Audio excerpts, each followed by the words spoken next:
Bonjour à toutes, bonjour à tous.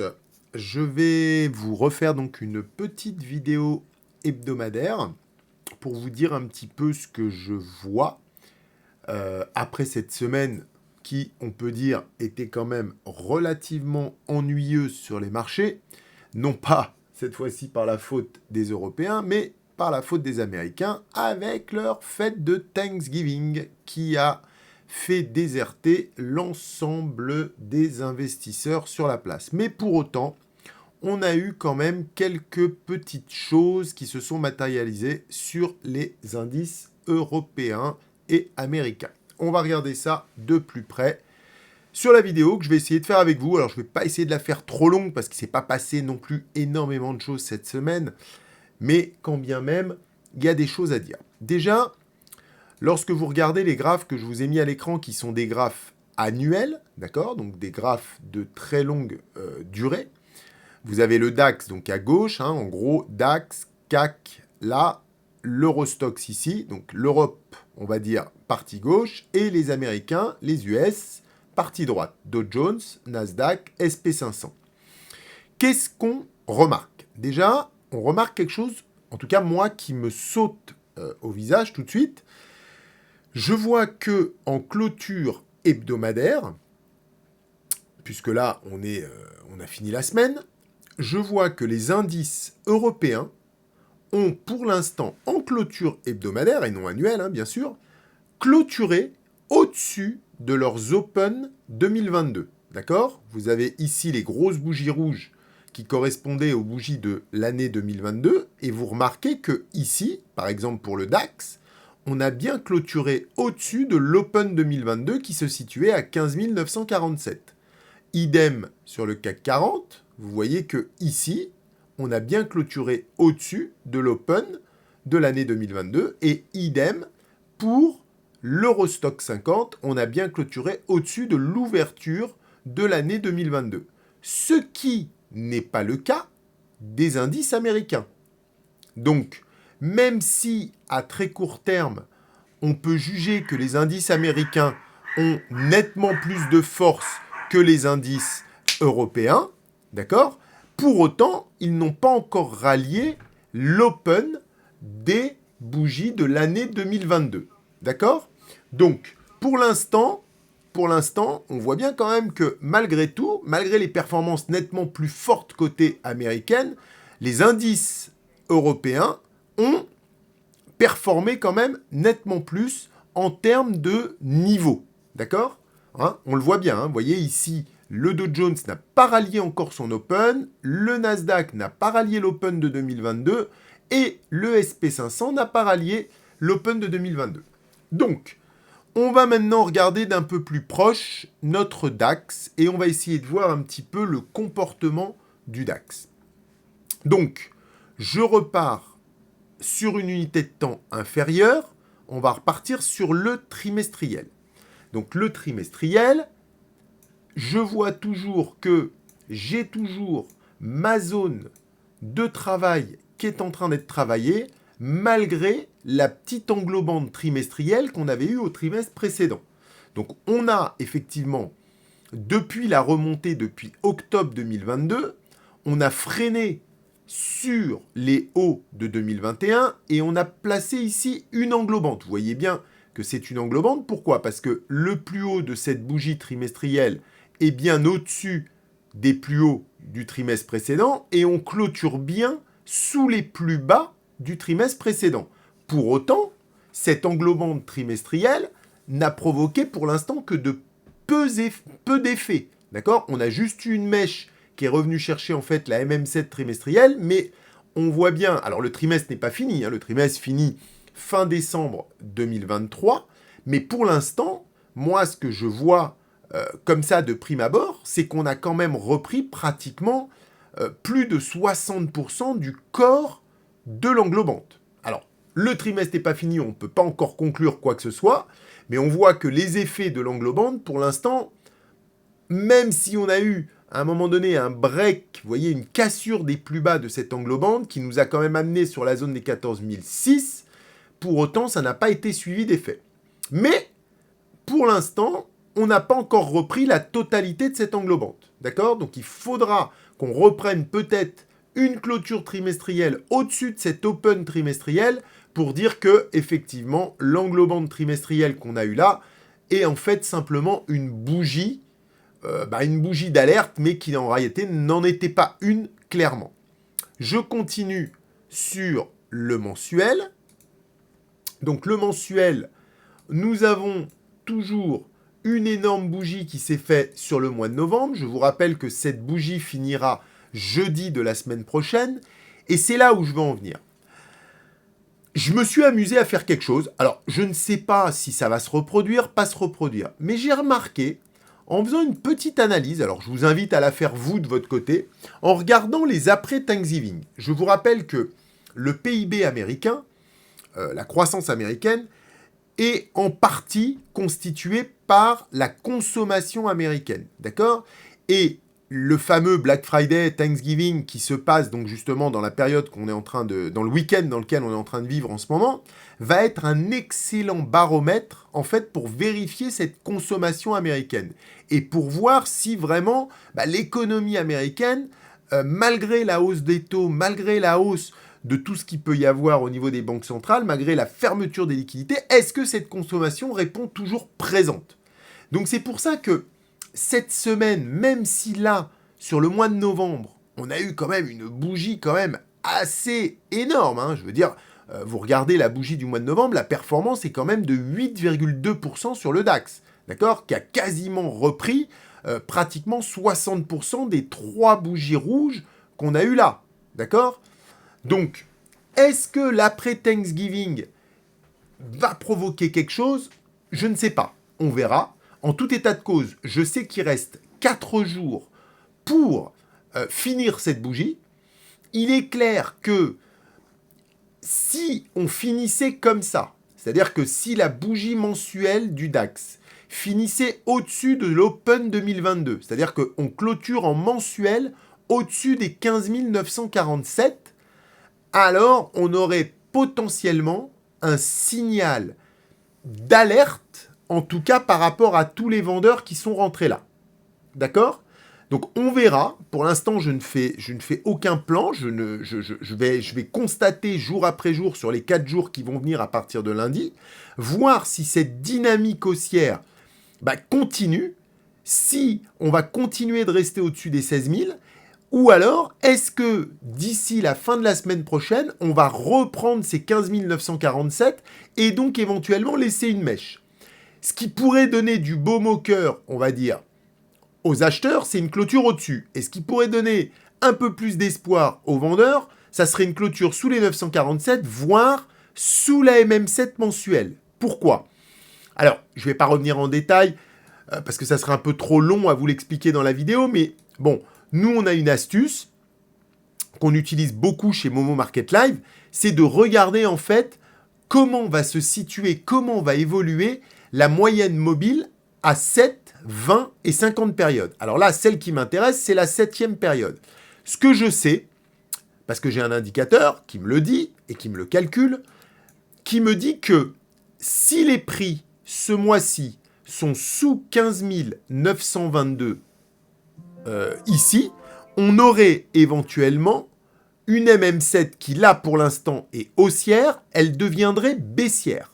Ça veut dire quoi, concrètement? Ça veut dire quoi?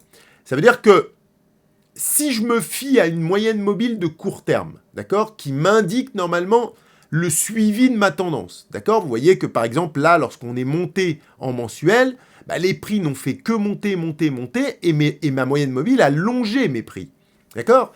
Ici, j'ai eu mon premier retournement de moyenne mobile. Vous voyez, elle est passée du vert au noir. J'ai eu mon premier retournement de moyenne mobile.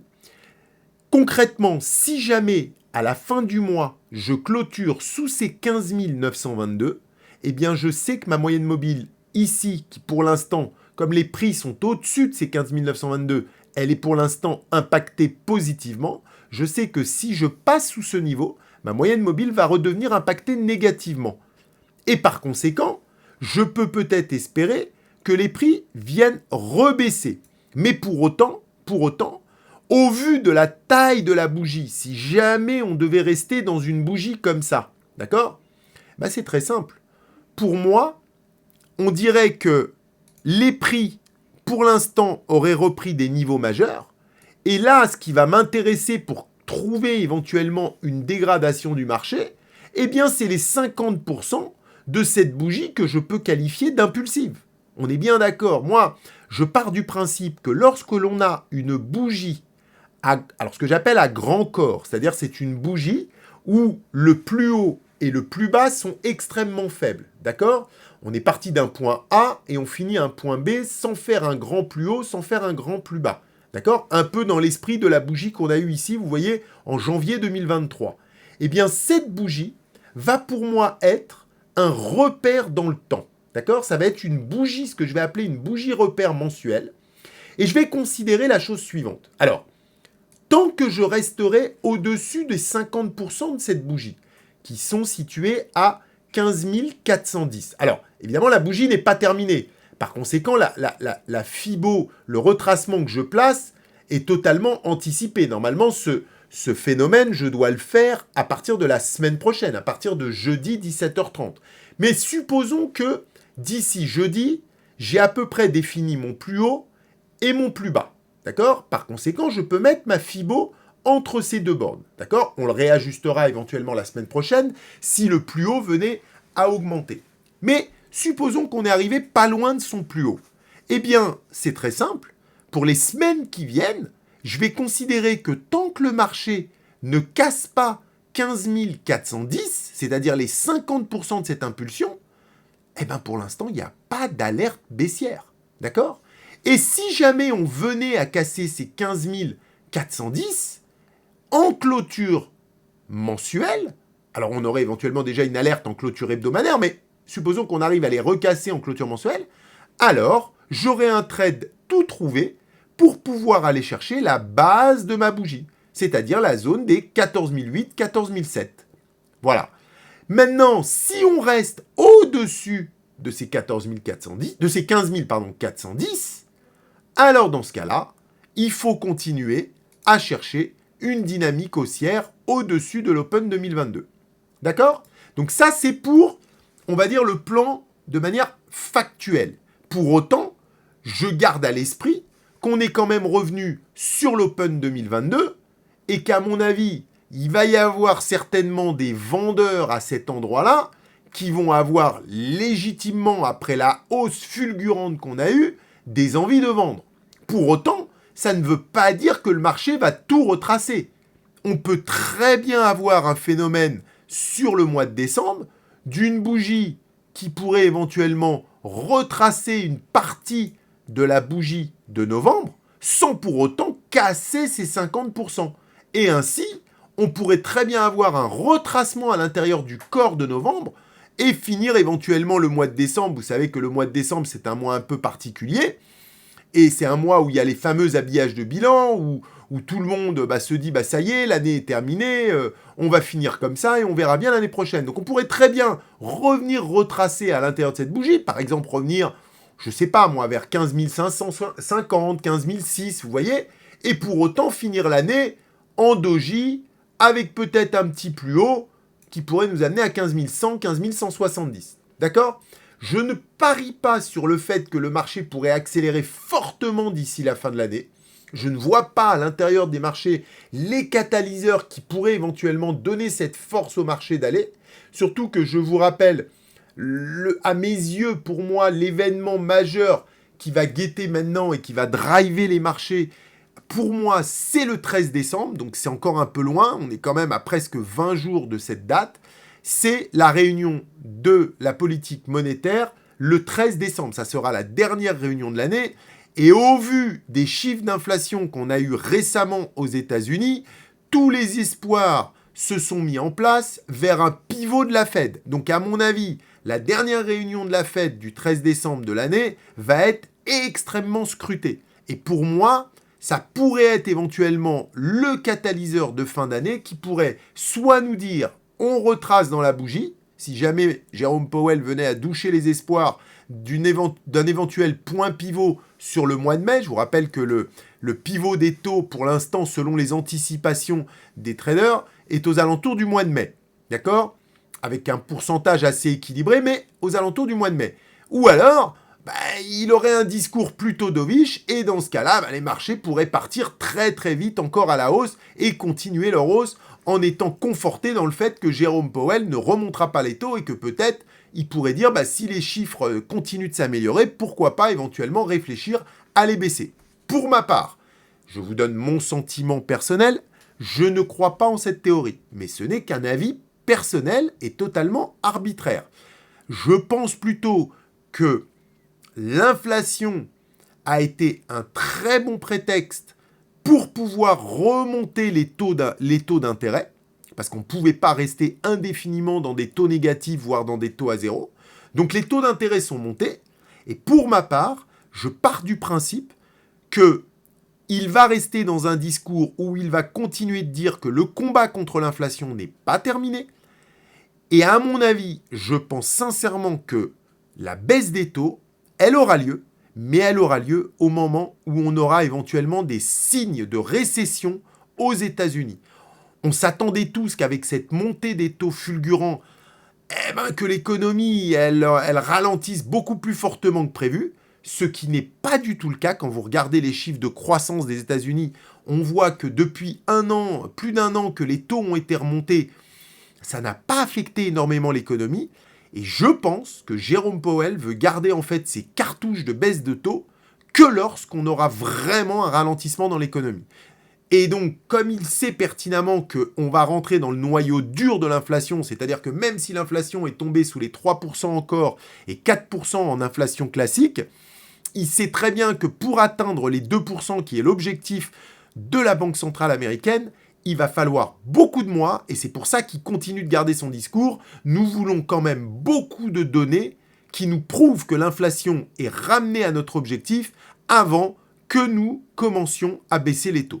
Donc je pense que sincèrement, seule une vraie récession aux États-Unis le fera certainement changer d'avis. Et c'est ce qui me fait dire que peut-être, les marchés se sont peut-être un petit peu emballés rapidement après les chiffres de l'inflation, et sont remontés de manière un petit peu trop arbitraire, sans voir vraiment si les membres de la Fed avaient décidé d'aller passer un point pivot au mois de mai. Donc, on verra ça, on n'est pas là pour faire des devinettes, mais voilà, je vous donne mon sentiment, je vous donne mon avis.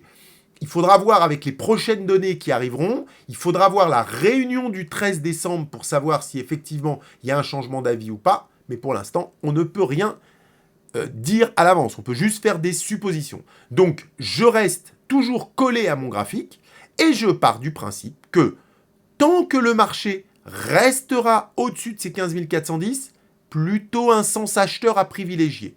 Si jamais on commençait à faire une clôture hebdomadaire sous ces 410, alors là, effectivement, il faudrait commencer à s'alerter et on pourrait revenir à 14 008. D'accord ? Je continue en hebdomadaire. Je passe donc sur l'hebdomadaire, et donc là, sur l'hebdomadaire, vous voyez, on retrouve donc ma Fibo que je viens de placer en mensuel, et je vois bien le phénomène qui se produit. On a eu notre première clôture hebdomadaire au-dessus de l'Open 2022, les fameux 15 947. Mais on voit bien, au vu de toutes les bougies hebdomadaires qu'on a eues ici, que ça va pas être une mince affaire pour passer toutes ces bougies. Vous voyez que quand même, on a ici, vous voyez, une très belle mèche qui s'est produite ici début août, un prix de réaction qui s'est fait ici, vous voyez, sur ce niveau-là. On a eu encore un prix de réaction qui s'est fait, c'est-à-dire quand je dis un prix de réaction, ce sont des vendeurs qui sont intervenus à ce niveau-là au 28 août, d'accord, qui ont aussi réagi sur ce niveau-là. Et on voit bien que cette semaine, eh bien, c'est à peu près les deux mèches qu'on a eues ici qui ont bloqué le marché. D'accord ? Donc, les deux mèches qui se sont fait là ont bien bloqué votre bougie hebdomadaire. À voir si cette semaine, on ouvre éventuellement encore avec un gap haussier et qu'on arrive à s'installer en clôture hebdomadaire au-dessus de ces mèches. Auquel cas, si on arrivait à aller encore au-dessus de ces mèches en clôture hebdo, eh ben, on serait vraiment dans la dynamique de cette bougie hebdomadaire. D'accord ? Donc, si on veut affiner le tir par rapport à notre niveau d'invalidation mensuel, bah, vous pouvez aussi vous mettre une Fibo sur cette bougie hebdomadaire qui est quand même relativement forte. Concernant la projection de mes moyennes mobiles en hebdomadaire, je vois que cette semaine, eh bien, la bougie, la moyenne mobile à cette période, je vous le dis, hein, voilà, je vous donne l'information. La moyenne mobile, donc, à cette période, 1, 2, 3, 4, 5, 6, 7, va encore monter. D'accord? Elle va continuer à pousser vers le haut. Ensuite, vous allez avoir la moyenne mobile à 50 périodes, qui elle aussi va continuer de monter. D'accord? Et vous allez encore avoir votre moyenne mobile à 20 périodes, qui elle aussi va... Alors elle, par contre, la moyenne mobile à 20 périodes, elle risque de s'aplatir. Parce que quand je regarde la clôture de ma 20e bougie en arrière, eh bien je vois que elle se situe ici, et donc elle va se situer au-dessus des prix de clôture de cette semaine. Donc attention à votre moyenne mobile 20 périodes pour l'hebdomadaire, elle risque de se mettre à plat, voire d'être légèrement baissière. Donc faites attention à votre moyenne mobile 20 de cette semaine. Pour autant, cette semaine, donc on a eu une clôture au-dessus des 16 000 points, on a eu une clôture au-dessus des 15 947. Moi, je vais intervenir de la manière suivante. Tant qu'on va rester au-dessus de ces 947, qui est l'Open 2022, eh ben, je vais plutôt avoir, on va dire, un biais positif, mais un biais positif méfiant. Ça veut dire que je veux bien payer le marché, mais je le ferai au jour le jour et je ne garderai pas de swing à ces niveaux-là. C'est-à-dire que, ok pour faire de l'intraday à l'achat, j'ai aucun souci avec ça, mais par contre, je ne garderai pas de swing. Pour autant, lorsque j'aurai des signaux baissiers cette semaine, je vais considérer que, étant donné que cette zone des 950, 16 050, 16 100, vous voyez les mèches qui sont là, l'Open 2022, va être un niveau quand même qui va être compliqué à passer. En plus, je vais avoir ma clôture mensuelle. Eh bien, chaque fois que je vais prendre des positions, que le marché me donnera des signaux contraires, des signaux vendeurs, je vais tenter de les transformer sur la moitié de ces positions en swing pour pouvoir aller chercher éventuellement la réintégration de mes 15 947 qui correspond à mon open annuel. Et si jamais j'ai une clôture journalière qui revient clôturer sous ces 947, alors je serai beaucoup plus conforté dans l'idée de me dire que peut-être on pourrait aller rallier les plus bas de la semaine dernière qui se situent à 15 850. D'accord? Donc voilà, moi ça va être mon travail de cette semaine, ça va être mon travail d'essayer d'accompagner le marché, de le suivre à la lettre, d'accord? Tant qu'on reste au-dessus de ces 947, ok pour un billet haussier, en intraday, pour essayer de faire des écarts de prix. Si jamais je commence à reprendre ces 15 947, je n'écarte pas de prendre des positions vendeuses, d'accord, et de garder 50% de ces positions. Alors, 50% pour aller chercher quoi? Eh bien, pour aller chercher la fameuse zone des 50% mensuels, à peu près la zone des 15 400, 15 500, voire 15 550. Voilà, ça sera mes objectifs éventuellement à aller chercher, d'accord? Mais pour autant, je n'aurai pas encore pris de décision que le marché se retourne, car je sais pertinemment que si on revient sur ces zones, eh ben le marché risque de rebondir à nouveau, d'accord? Voilà. Au niveau journalier, alors attendez, je vais enlever toutes ces flèches qui vont nous perturber la vue journalière. Au niveau journalier, on voit bien que pour l'instant, cette semaine, bah vous voyez bien, hein, ça a été gap sur gap. On a eu que des gaps, d'accord? Le marché s'est fabriqué en forme de gruyère, d'accord? Et franchement, il ne nous apporte pas beaucoup d'informations en unité de temps journalière. Vous voyez, on n'a pas eu de bougie impulsive, on n'a pas de bougie qui pourrait nous donner un directionnel. La seule chose qu'on peut dire lorsqu'on regarde notre journalier, c'est qu'effectivement, et vous voyez, ça vient rajouter du crédit à mon idée que cette zone 16 000, 16 050, 16 100 va, à mon avis, bloquer. Regardez, on était, et je vous en avais parlé déjà la semaine dernière, à l'intérieur de ce canal hebdomadaire, d'accord, qu'on a cassé sur la journée de la bougie d'inflation US, d'accord, ça s'est produit ici, d'accord, et on voit bien que la hauteur de ce canal, si je la reporte au point de cassure, attendez, je prends la bonne mèche, voilà, dupliquer, voilà, si je la reporte au point de cassure, eh bien, on est arrivé quasiment, vous voyez, sur le niveau là, pratiquement sur l'oblique parallèle de mon canal. On voit bien que là, les prix vendredi sont arrivés quasiment sur l'oblique. Et vous allez voir que tout à l'heure, je vais vous montrer la même chose, le même phénomène qui s'est produit aussi sur le Nasdaq. Vous allez voir, je vais vous le montrer. Donc, pour moi, on va voir comment ça va se passer à partir de la semaine prochaine. On va regarder dès lundi en espérant qu'on ait un peu plus de volatilité que cette semaine, parce que cette semaine, franchement, on ne s'est pas très bien amusé sur les marchés. Il n'y a pas eu beaucoup de volatilité et franchement, on n'a pas pu faire beaucoup d'écart de prix. Mais on va voir à partir de la semaine prochaine, surtout que, regardez, mes Bollinger journalières se ferment très bien en bas.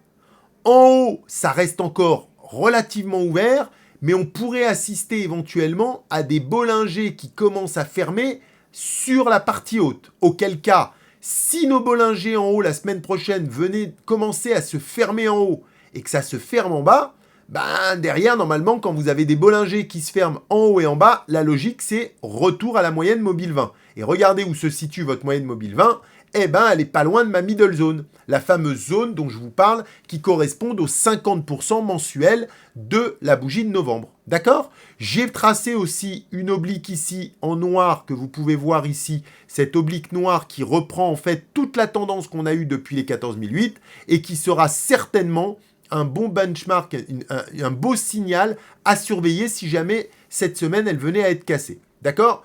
Pour autant, tant que on ne casse pas notre moyenne mobile 7, tant qu'on ne casse pas cette oblique de tendance, cette droite de tendance, eh ben le marché, il peut encore nous faire souffrir et continuer peut-être de monter un peu plus. D'accord? Par exemple, aller chercher ces objectifs-là. Vous voyez, on a un gap ici qui se ferme à 15 240. Eh ben le marché, s'il a vraiment des velléités haussières et s'il veut mettre vraiment la pression aux vendeurs, il pourrait aller chercher ça. Pour autant, j'aimerais vous montrer un petit truc supplémentaire avant de finir avec le DAX.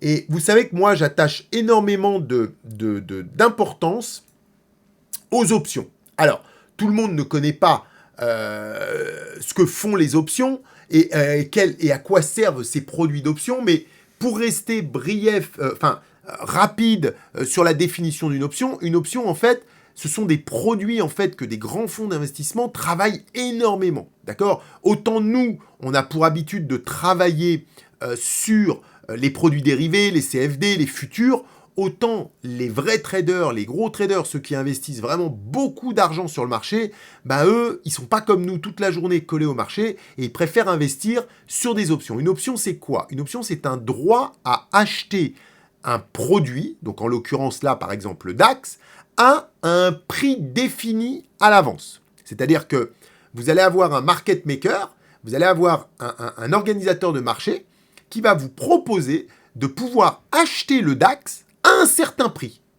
à un temps dédié. C'est-à-dire que à l'instant T, il va vous dire, bah voilà, tu veux acheter le DAX à 16 300 points, eh bien moi je te vends un produit qui vaut par exemple 15 ou 20 ou 30 points.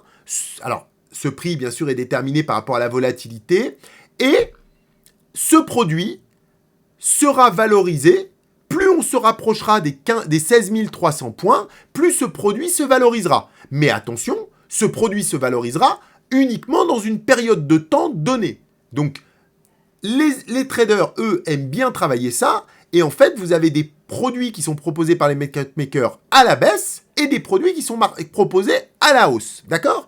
Et lorsque vous regardez ce graphe-là, que je vous ai posté sur décembre, on remarque que, alors, les options qui sont faites à la baisse sont représentées par les histogrammes rouges et les options que vous avez à la hausse sont représentées par les histogrammes bleus. D'accord? Et la première chose qui me saute au visage lorsque je regarde ce graphe, donc là, vous voyez, il y a tous les niveaux de prix à gauche qui vous sont proposés, d'accord? Et en bas, ce sont les volumes qui sont faits sur ces niveaux de prix. Donc, par exemple, vous remarquez que ici, sur la zone des 15 000, bah, vous voyez qu'il y a un volume d'environ 25 000 puts, ce qu'on appelle des droits à vendre, donc des options de vente, qui sont faits sur le niveau des 15 000 points pour l'échéance de décembre. Je rappelle que les échéances, c'est toujours le 3e vendredi du mois en cours. C'est-à-dire, si on parle d'une échéance décembre, bah, ça correspond au 3e vendredi de décembre. D'accord? C'est les fameuses journées 3 sorcières, 4 sorcières qu'on appelle souvent. Eh bien, il y a des gens qui ont acheté des produits pour jouer la baisse sur les 15 000 points par rapport à l'échéance de décembre. Et vous avez aussi même des gens qui, sur l'échéance de décembre, ont acheté, vous voyez, pour presque 30 000, un volume d'à peu près 27, 28 000 pour 14 000 points. Mais vous avez aussi des gens qui ont acheté aussi des droits à acheter pour la zone ici, vous voyez, 15 500. En bleu, ce sont donc des calls, des droits à acheter qui se valorisent lorsque le marché monte. Et vous voyez qu'ici, il y a des droits aussi qui ont été achetés sur la zone des 16 000, l'endroit sur lequel on se trouve actuellement. D'accord? Eh bien, on voit bien que les droits qui ont été demandés à acheter sur la zone des 16 000 bah, sont à peu près équilibrés avec les droits qui sont demandés à vendre sur la zone des 16 000 aussi. Donc on a bien un équilibre entre des gens qui achètent des droits à l'achat et des gens qui achètent des droits à la vente. Des gens qui achètent des calls et des gens qui achètent des puts. Et on voit que les niveaux qui sont donnés, c'est 16 000 points. On voit que ici, le niveau qui est donné, c'est 15 008. On voit ici le niveau qui est donné, c'est 15 005. Et comme par hasard, on retrouve les niveaux dont je vous ai parlé tout à l'heure dans l'analyse du DAX. D'accord?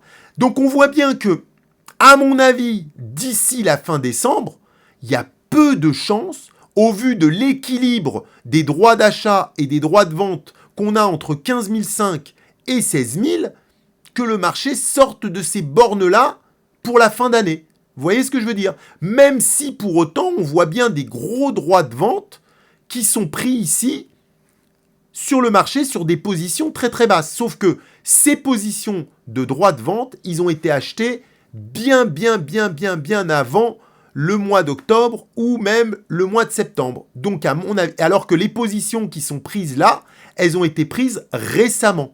D'accord? Elles ont été prises début septembre. Alors, je ne vais pas vous montrer ici en changeant l'ascenseur, mais faites-moi confiance, ce sont des positions qui ont été achetées début septembre, mi-août à peu près. Vous voyez, lorsque le marché était pratiquement sur les plus hauts. D'accord? Mais la chose qui est intéressante, pour finir la démonstration par rapport à ces options, c'est l'échéance de janvier. Et c'est là où je vais attirer votre attention. Regardez les positions qui ont été prises sur l'échéance de janvier.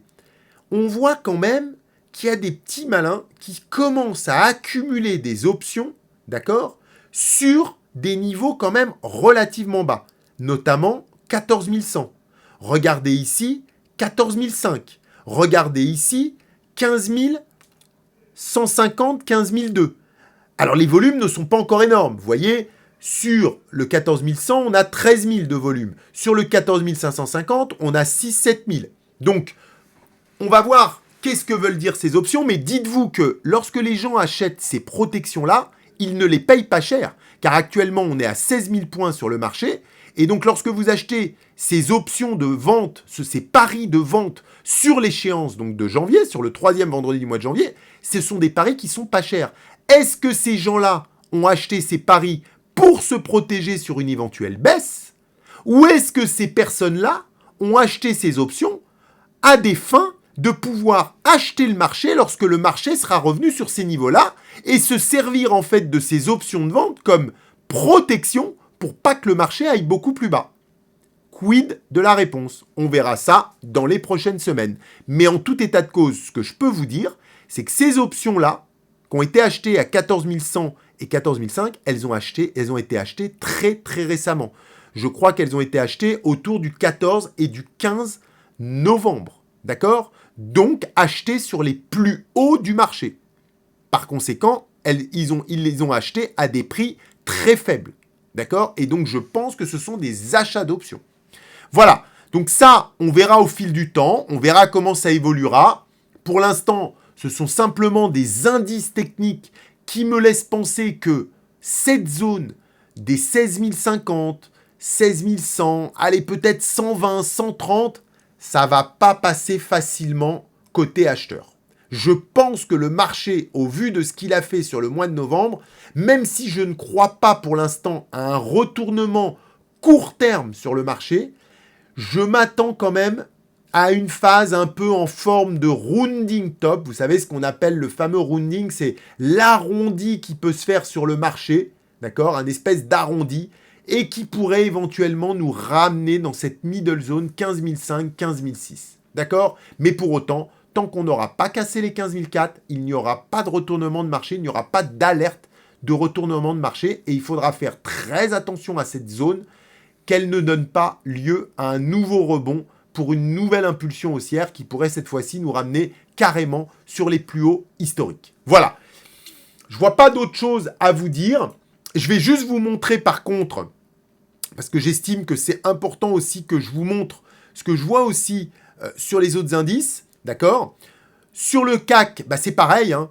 Vous voyez qu'on est... Alors le CAC, lorsqu'on le regarde, donc là je suis en annuel, mais lorsque vous le regardez, alors je vais essayer d'aller assez vite, mais lorsque vous le regardez en trimestriel, on a aussi cette espèce, alors là c'est pas une englobante, c'est une espèce d'avalanche qui avale le corps précédent et qui clôture sous les derniers tops, sous les derniers open de top qu'on avait eu en 2022.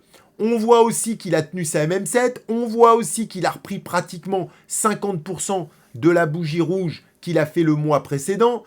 Mais pour autant, on voit quand même qu'il est un petit peu en retard, le CAC, par rapport à son DAX. Lorsque je descends en hebdomadaire, vous avez un canal hebdomadaire que vous pouvez tracer sur le CAC aussi, qu'il faudra à mon avis surveiller. Vous voyez, c'est un peu dans l'idée du même canal qu'on avait en hebdo, sauf que le DAX, lui, il a déjà été faire pratiquement la duplication de son canal, hein, ce que je vous ai montré en pointillé tout à l'heure. Là, on est à peine en train de casser le premier canal hebdo du CAC. Donc le CAC est quand même relativement en retard par rapport à son par rapport au DAX, même si ça ne se voit pas en annuel parce qu'il a quand même rallié son Open 2022, mais en termes de surperformance, on voit bien qu'il y a moins de surperformance sur le CAC que sur le DAX.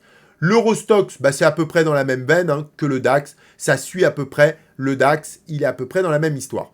Juste pour finir sur les indices US, je voudrais vous montrer aussi quelque chose. Donc, je vous ai parlé sur le Nasdaq. Moi, le Nasdaq, j'aime bien le regarder parce que c'est un indice, en fait, qui ne se comporte pas du tout comme les autres, d'accord, qui a sa propre façon de réagir, sa propre façon de se comporter. Et regardez, je vais vous le montrer ici en direct. On était pareil sur un espèce de canal hebdo au niveau du Nasdaq, d'accord. Donc, je vous montre ce canal hebdo que j'avais repéré précédemment, sur lequel nous, chez Momo Market Live, eh ben, on avait acheté. Vous voyez, ce petit canal hebdo qui est parfait au niveau de ses points d'accroche. On avait 3 points d'accroche en haut. On a 2 points d'accroche parallèles qui se placent en bas. Eh bien, regardez, si je place là la hauteur de ce canal sur le Nasdaq, d'accord, à peu près, hein, attendez, je vais essayer de l'ajuster au mieux qu'on peut, hein. Bon, on va dire à peu près comme ça, et que je le duplique ici, d'accord, sur son point de cassure, et que je place ici la parallèle de mon canal, ici, la partie haute en fait du canal hebdo, eh ben regardez, oh magie, on est arrivé quasiment sur la duplication du canal descendant hebdo qu'on a là. Et donc, il faudra se méfier qu'à partir de ce niveau-là, on n'ait pas un retracement qui pourrait nous faire venir en pullback sur la partie haute du canal primaire. Voilà. Donc ça donnerait peut-être potentiellement, mais bon, il bouge dans le temps, mais potentiellement, si je fais la jonction d'un retour sur la partie haute de ce canal associé à l'oblique qu'on a ici, d'accord, qui reprend ici, vous voyez, 2023 et ici de décembre 2022, d'accord, hein, depuis la montée d'octobre, eh ben, ça donnerait à peu près quelque chose comme 14 008, 14 009, d'accord. Mais bon, on n'en est pas là. La seule chose qu'il faut pour l'instant surveiller, à mon avis, c'est la réaction aux alentours des 16 100, 16 200 sur le Nasdaq. À mon avis, je ne sais pas si ça va continuer d'accélérer, mais ça va peut-être bloquer. Regardez, on arrive dans cette partie-là au niveau des bougies. Je ne suis pas certain que toute cette zone de bougies hebdomadaires qu'on avait eue, ça va passer facilement. D'accord? Donc, surveillez bien ce niveau. Surveillez bien, vous voyez, cette grosse bougie rouge là qu'on avait eue. Il y a un open ici qui est situé à 16 385. Vu que c'était quand même une grosse bougie rouge impulsive, on pourrait regarder les 50% de cette bougie et vous voyez, c'est à peu près la zone où il s'est arrêté cette semaine le Nasdaq. D'accord? Donc, pour ma part, c'est pareil. Je ne pense pas que le Nasdaq va accélérer fortement. Pour autant, tant qu'on reste au-dessus, j'ai envie de vous dire, au-dessus de ces niveaux-là, vous voyez là, le niveau qui est ici, là, la zone des 15 007, 15 008, pour l'instant, les velléités haussières restent plutôt favorables. Par contre, si en clôture hebdomadaire, on venait à clôturer sous ces niveaux-là, donc sous les 15 770, alors la probabilité d'aller faire ce que je viens de vous dire, c'est-à-dire aller chercher un pullback sur le haut de mon canal primaire, ne serait vraiment pas écartée. Voilà. Écoutez, j'ai essayé de synthétiser au mieux pour pas être trop long au niveau de la vidéo, parce que je sais qu'il y a énormément de choses à dire. On pourrait aussi parler du SP500, mais je ne vais pas m'étaler dessus. Donc, je vous invite très fortement, vraiment, c'est vraiment sincère, à venir nous rejoindre sur le Discord de Momo Market Live. D'accord? On est toute la journée avec vous de 8h30 jusqu'à 22h. On ne lâche pas les marchés. On les étudie au quotidien. Il y a un brief le matin qui est fait. On accompagne avec tous nos setups, tous nos astuces qu'on peut vous transmettre tout au long de la journée. J'estime que moi, le meilleur moyen d'apprendre, c'est d'apprendre en direct. Alors, je sais que tout le monde n'a pas le temps d'être là. Tout le monde ne peut pas être en live toute la journée. Mais c'est justement pour ça que nous, on est présents toute la journée. Il y a quand même vraiment une équipe de membres qui est très dynamique, qui parle avec vous, qui échange avec vous, qui vous aide si vous avez des problèmes, quels que soient vos problèmes que vous pouvez rencontrer, que ce soit des problèmes de plateforme, que ce soit des problèmes de broker, que ce soit des problèmes d'analyse, que ce soit des problèmes de setup. On est là, on vous soutient, on vous accompagne. Donc n'hésitez pas à venir. Surtout que pour les nouveaux venus, je le rappelle, et c'est ce qui m'a permis de pouvoir faire découvrir le service. Comme ça, vous ne vous engagez pas avant. D'accord? Vous avez une offre de bienvenue de 48 heures. Vous pouvez venir nous rejoindre gratuitement pendant 48 heures. Donc, choisissez bien votre période de bienvenue. Essayez de prendre un moment où vous savez que vous n'allez pas trop occupé professionnellement ou de manière personnelle, de manière à participer à nos lives et à voir comment on travaille toute la journée. On a vraiment une méthodologie de travail. On travaille essentiellement le DAX. On a vraiment une bonne méthodologie de travail sur le DAX. Ça ne sert à rien de s'éparpiller sur 5, 6, 7, 10, 15 indices. Essayons déjà de nous concentrer sur 1, 2, 3 indices. Le DAX, le Nasdaq, le Dow Jones, le CAC 40. Voilà, les 5-6 indices là qu'on a devant nous. Si déjà on arrive à être bien concentré là-dessus et qu'on arrive à tirer notre épingle du jeu sur des indices comme ça, j'estime que déjà c'est très bien. D'accord? Notre but, je le rappelle toujours en trading, c'est pas de trouver le point haut, c'est pas de trouver le point bas, mais c'est de pouvoir de profiter d'un écart de prix, d'un mouvement qui se produit sur le marché et qu'on a détecté. D'accord? À partir d'un plan de trading qu'on a mis en place auparavant. Sur ce, je vous souhaite un très bon week-end.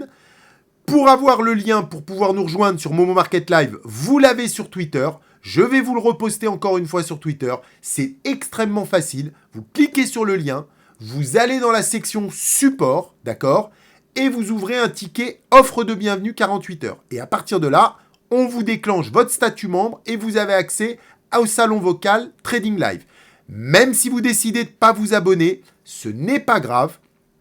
Si au terme des 48 heures, vous ne voulez pas vous abonner, vous aurez quand même accès à un salon que j'ai fait, un salon public, dans lequel je posterai des vidéos hebdomadaires, des vidéos journalières, des messages journaliers, où les membres pourront aussi vous mettre des messages, des informations importantes à regarder.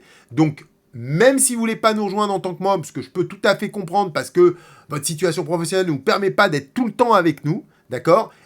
C'est pas grave, vous pouvez profiter gratuitement de l'accompagnement de certaines idées qu'on va pouvoir mettre en place au fil du temps et au fil des événements qui pourront se passer. Voilà, cette vidéo est désormais terminée. Je vous souhaite une très bonne fin de week-end et je vous donne rendez-vous à la semaine prochaine pour la nouvelle vidéo. Sur ce, bye bye tout le monde, à bientôt.